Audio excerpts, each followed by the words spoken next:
여러분에게 한 가지 질문을 먼저 드리겠습니다. 여러분이 처음 전도한 사람 기억하십니까?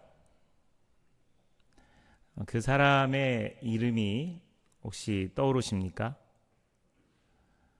그 사람의 얼굴이 떠오르세요? 마지막 한 가지 더 묻겠습니다.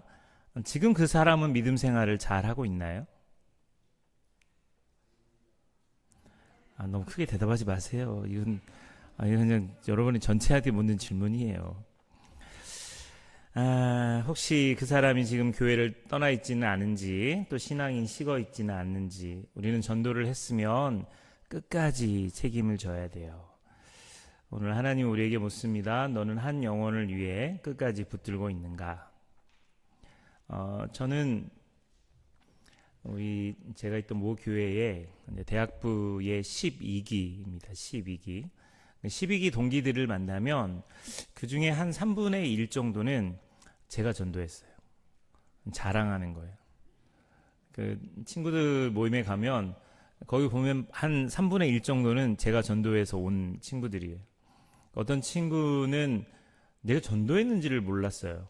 그래서 너는 언제부터 우리 교회 나왔니? 그랬더니 걔가 네가 전도했잖아. 그래서 너무 당황스러웠어요. 그러니까 참 너무 감사하기도 한데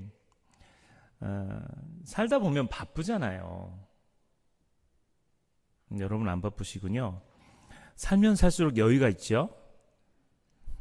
살다 보면 바쁘잖아요. 저는 3년 텀으로 교회들을 계속 옮겨 다녔어요. 그러다 보니까 고향에 있는 친구들과 만날 기회가 없었어요. 고등학교 딱 졸업하고 신학교 들어간 다음에 한 40대가 좀 넘어가니까 조금 여유가 생겨서 이제 친구들을 이제 그때부터 만나기 시작했는데, 어떤 친구 하나가 지금 교회를 안 다녀요. 제가 전도한 친구인데.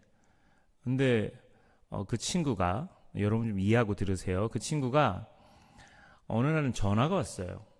그러더니 자기가 교회를 안 다닌 이유가 저 때문이래요.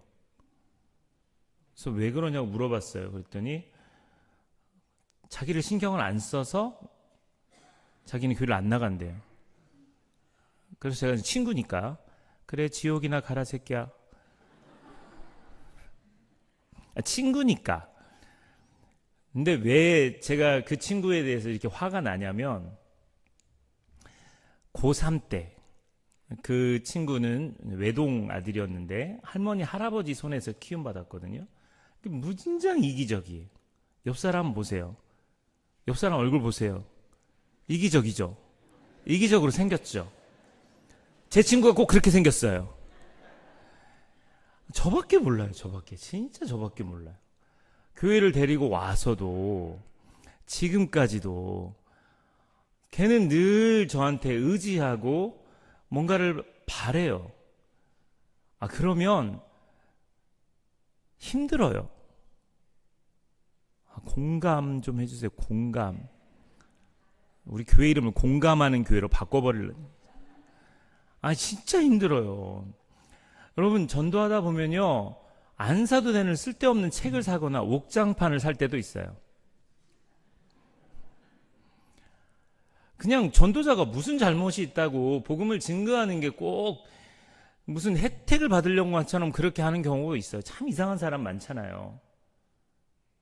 옆 사람 얼굴을 보세요. 아까 이기적으로 보였던 그 사람이 이상한 사람처럼 보이지 않나요? 진짜 세상이 진짜 이상한 사람들이 많아요. 근데 그 친구는 툭하면 자살하겠다고 죽겠다고 했던 친구예요. 내가 전도하고 제일 많이 후회했던 친구가 그 친구예요. 그러면 저는 고3인데도 그 친구를 찾아다니면서 부모님께 많이 혼났어요. 왜냐면 애가 죽겠다는데, 공부하는 게 대학 가는 게 보다 이 영혼을 살리는 게 중요하잖아요. 대학 가는 게 더 중요해요. 근데 이제 그 친구 찾는다고 그렇게 찾고 다니다가 아침에 학교에서 보면 걔가 전문 용어로 짤짤이를 하고 있어요.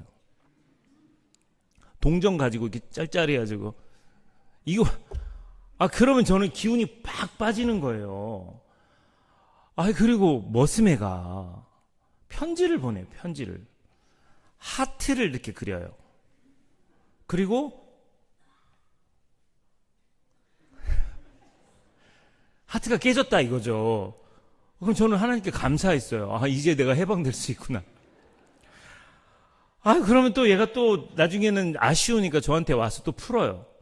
그걸 그렇게 반복했는데 50이 되었어도 이 친구는 만나면 네가 나를 책임지지 않으니까 나 교회 안 간다고. 지옥이나 가라 이 새끼야. 이 말이 그냥 툭 나오는 거예요. 왜 그럴까? 진짜 왜 그럴까?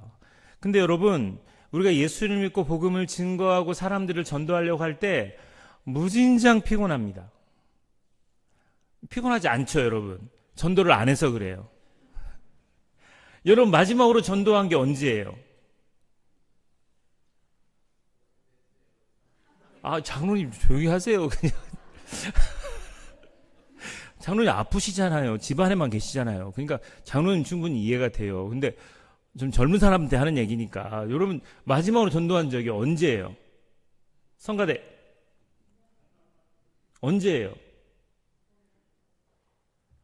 전도를 했으면 우리 교회가 이 모양 이 꼴이겠냐고요. 그런데 여러분, 오늘 사도 바울이 우리에게 아주 깊은 고백을 합니다. 이 고린도전서 9장이라고 하는 이 말씀에는요, 사도 바울이 자신의 권리에 대한 이야기를 설명해요.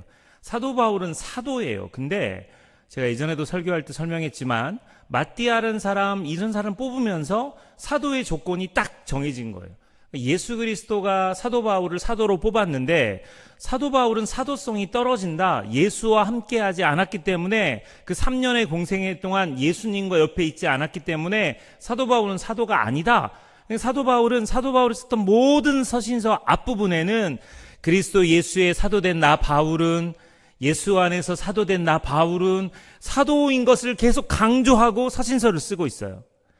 그런데 이 사도는 지금 이 9장 이 말씀을 통해서 자신의 권리를 내려놓는다라는 말씀을 하고 있습니다. 난 사도이고 복음을 전하는 사람이고 마땅히 대접을 받아야 될 권리가 있는 사람이지만 나는 그 권리를 다 버렸다. 왜냐하면 그 권리를 주장하면 주장할수록 전도하는 것에 방해가 된다라고 하는 것이 사도 바울이 이야기하는 말이에요. 여러 사람에게 여러 모습이 되려고 몇 사람이라도 구원하기 위해서 나는 그랬다라고 이야기를 설명하고 있습니다. 이것은 바울만의 방식이 아닙니다. 하나님의 방식입니다. 출애굽기 3장 8절 말씀에 내가 내려가서 그들을 예굽인의 손에서 건져내고 이스라엘 백성이 우상 숭배하고 타락하고 그래서 자기들이 잘못해서 고통받고 있어요. 그런데 하나님께서는 그들에게 야 나봐 올려봐 야 그리고 니들이 올라와 이렇게 말씀하지 않으세요. 출애굽기 3장 8절 다시 한번 보여주시면 내가 내려가서 그들을 애굽인의 손에서 건져내고 하나님이 직접 내려오신다는 거예요. 하나님은 내려오시는 분입니다. 우리가 죄 가운데 있을 때, 우리가 무너져 있을 때, 우리가 하나님을 찾지 못하고 있을 때에도 하나님이 내려오세요. 예수님은 당신의 삶을 한 문장으로 설명했습니다. 요한복음 6장 38절에 내가 하늘에서 내려온 것은 내 뜻을 행하려 함이 아니요 나를 보내신 이의 뜻을 행하려 함이니라. 하늘에서 땅으로 하나님에서 사람으로 영광에서 낮아짐으로 결국 십자가까지 주님이 내려오셨어요. 예수님은 우리가 하나님께 올라갈 때까지 기다리지 않으셨습니다. 우리가 있는 자리까지 내려오셨어요. 왜요? 우리를 얻기 위해서, 우리를 살리기 위해서, 우리를 구원하기 위해서 그러셨어요. 근데 사도 바울이 그 원리를 들어 설명하는 겁니다. 고린도전서 9장 22절 상반절 말씀을 같이 한번 읽어보겠습니다. 시작.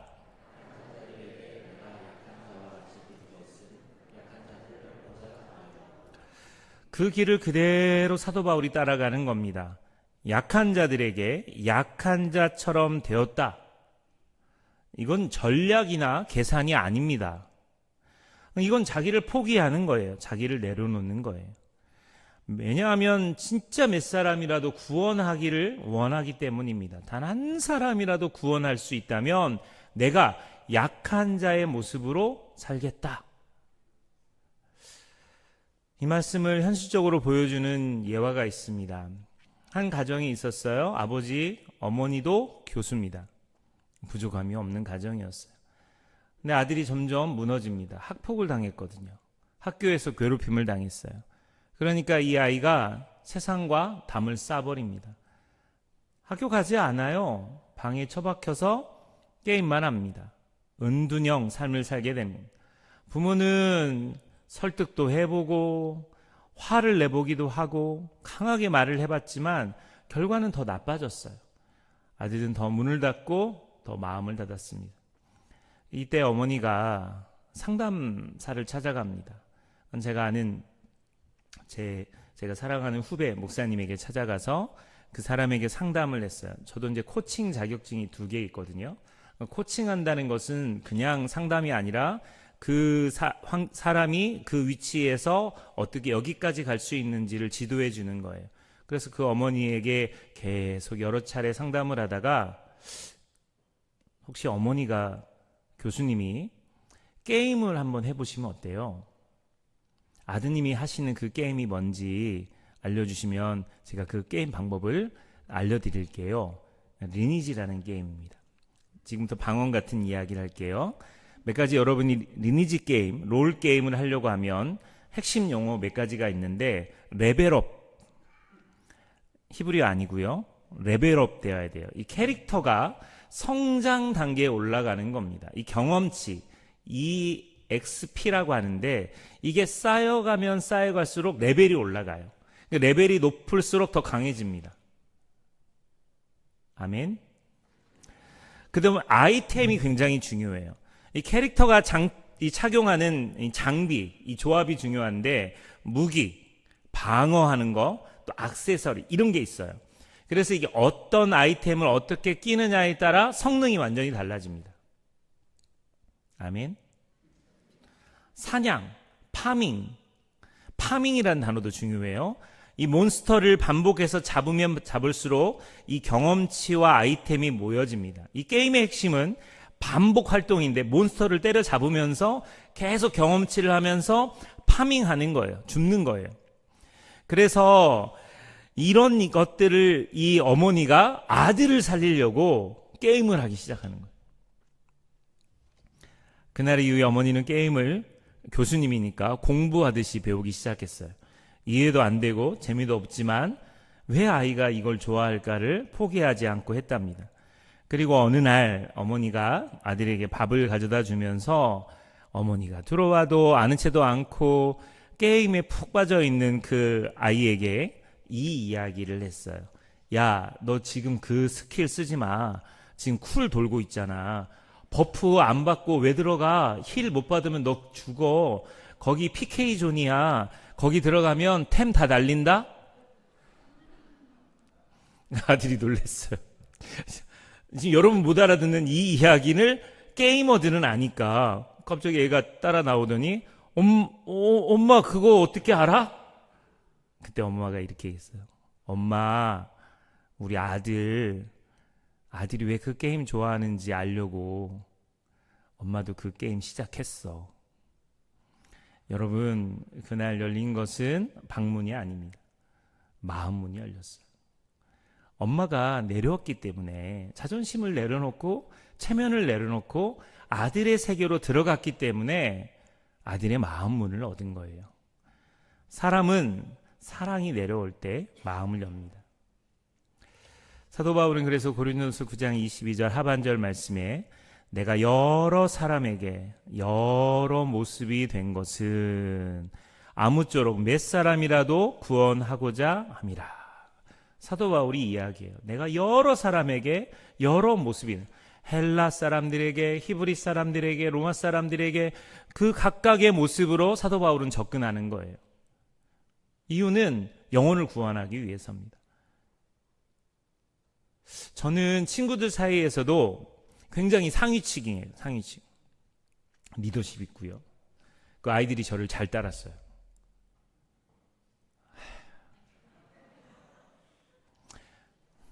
안 믿어지세요? 친구들이 참 잘 따랐어요. 좋아했어요. 전 상류층이에요. 죄송합니다. 이게 부작용입니다.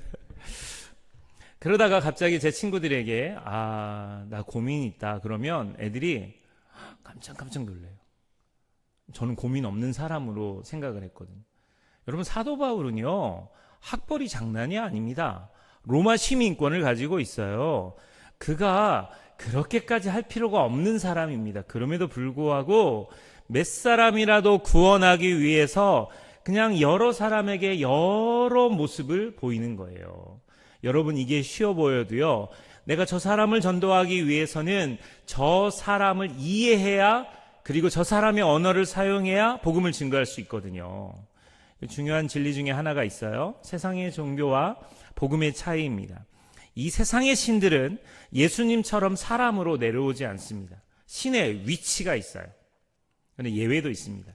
그리스 로마 신화에 보면 신이 인간의 모습으로 내려오는 이야기가 있습니다. 제우스나 헤르메스 같은 신이 있는데 인간의 모습으로 나타납니다. 변장합니다.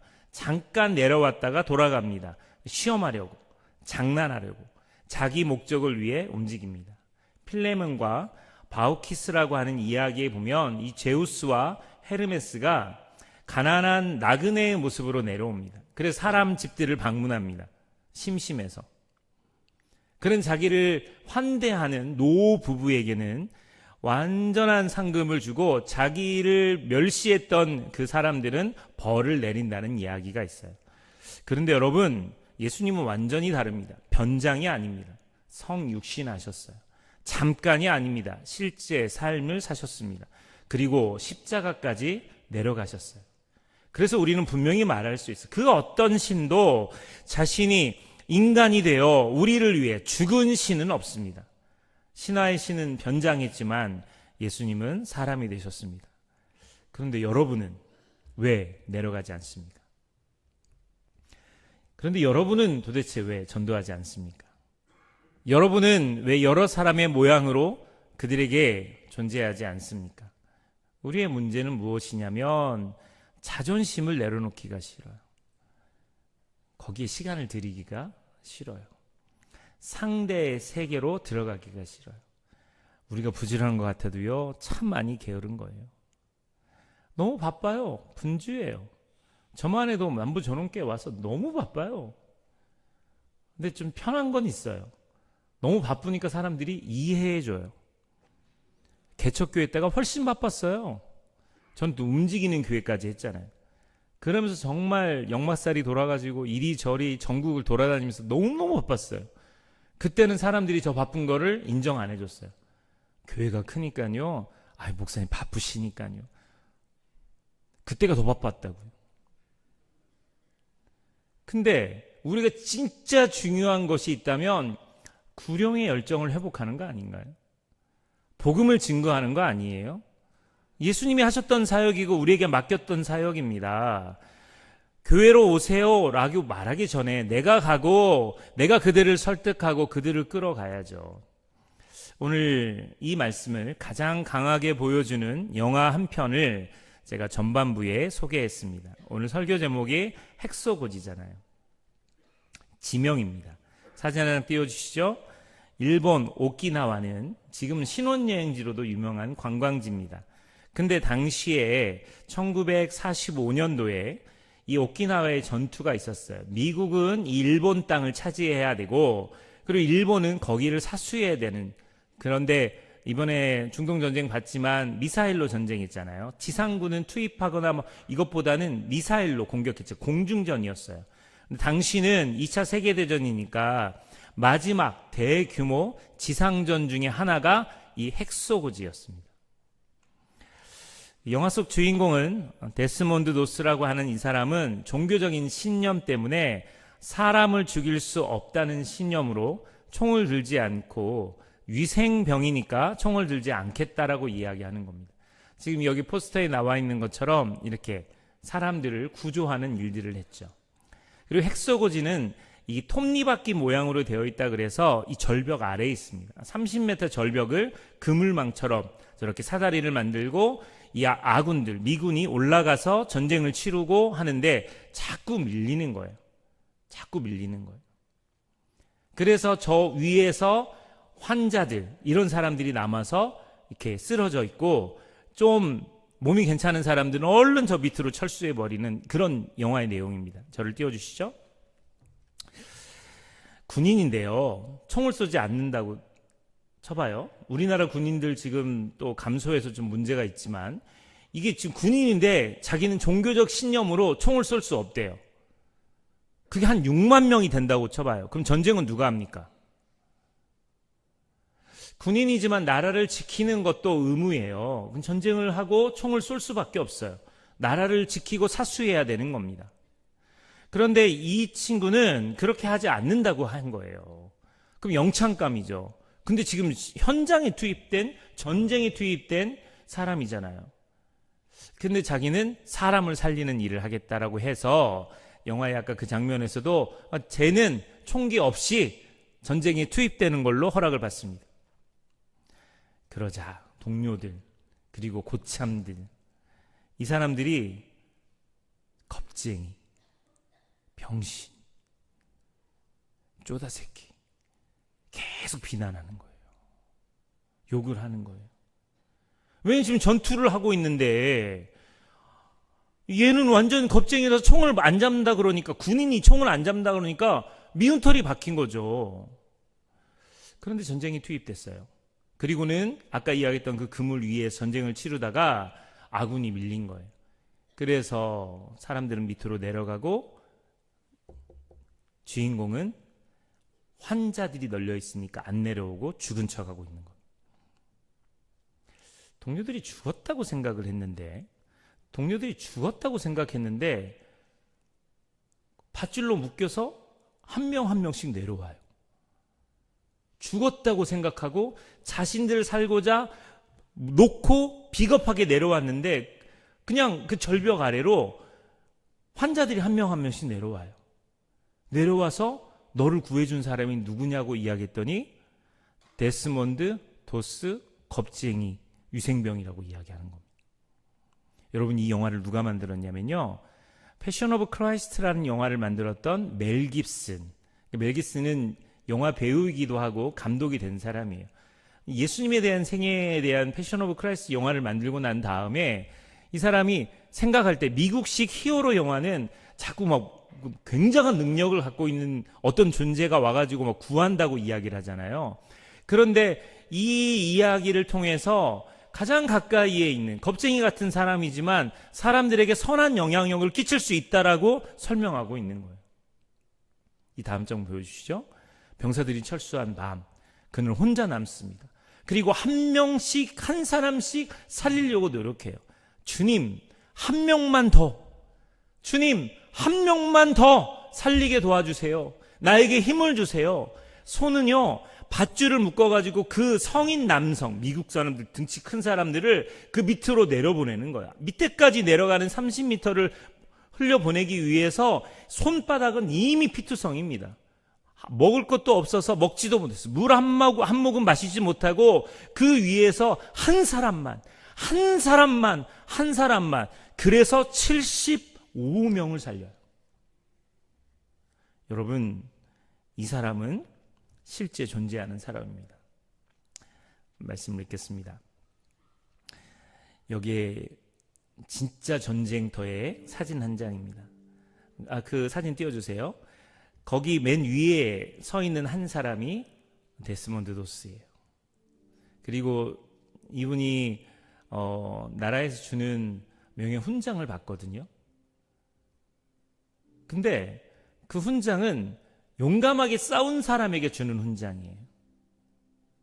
저는 총을 잡지 않은 병사예요.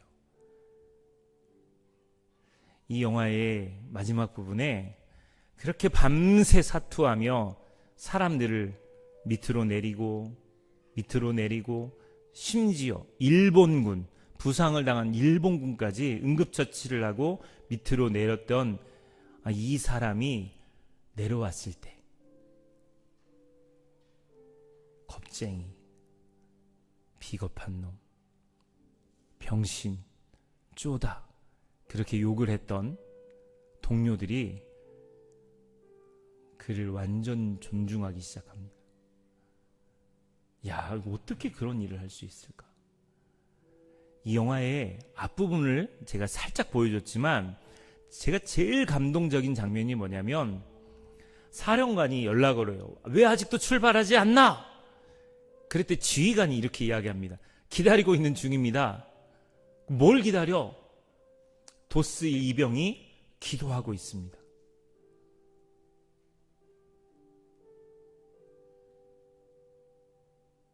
그 한 사람이 너무 중요한 사람이 되는 거예요. 세상 속에 존재하는 그 한 사람이 믿음으로 무장한 사람이라면 그 회사는 그 한 사람 때문에 아직 희망이 있습니다. 캠퍼스도 마찬가지죠. 저는 남부전원교회 성도들이 그와 같은 사람들이 됐으면 좋겠어요. 너무 멋지지 않습니까? 동료들이요, 그 영화상에서 나온 이야기가 아닌 그 실제 동료들이 저 도스와 같이 전쟁을 안 나가면 불안한 거예요. 왜냐하면 내가 다칠 때, 내가 위급할 때 저 위생병은 나를 구할 사람이라고 믿기 때문에 그런 거예요. 그게 진짜 선한 영향을 끼치는 그리스도인들인 거죠. 남부전원교회 성도 여러분, 여러분의 태신자는 누구십니까? 그를 위해 구체적으로 무엇을 하고 있습니까? 차를 한 잔 마시고 그의 이야기를 들어주세요. 성급하게 말하지 말고 그냥 복음을 싸게 만들지 말고요. 그의 이야기를 들어주세요. 그의 상황을 들어주세요. 그의 세계까지 내려가 주세요. 여러분의 자녀가 왜 기독교를 적대시하는지 들어주세요. 시끄럽다고 말하고 욱박질러서 데리고 나오지 말고 들어주세요. 미안하다고 사과하세요. 용서를 구하세요. 대신 사과하고 용서하는 그 마음 속에 조금씩 마음문이 열릴 겁니다.